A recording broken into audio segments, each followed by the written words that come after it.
ফজরের পর একবার আর মাগরিবের পরে যদি একবার পড়েন, এই 24 ঘন্টার ভিতরে যদি আপনার মৃত্যু হয়, আল্লাহ পাক আপনার জীবনের সমস্ত গুনাহকে আমার আল্লাহ ক্ষমা করে দিয়ে আমার আল্লাহ আপনাকে জান্নাতি বানায় দিবেন। আল্লাহু আকবার।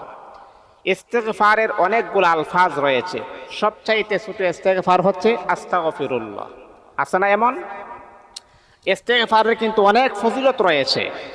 উলামায়ে কেরাম বলেন, হাদিসের ভিতরে আসছে, মান লাজিমাল ইস্তেগফার, যদি কোনো ব্যক্তি ইস্তেগফারকে লাজেম বানিয়ে ফেলে, অপরিহার্য বানিয়ে ফেলে, আল্লাহ পাক রব্বুল আলামিন এই দুনিয়াতে যেই কোনো দোয়া সে করবে, আমার আল্লাহ সাথে সাথে তার দোয়া কবুল করে নেবেন।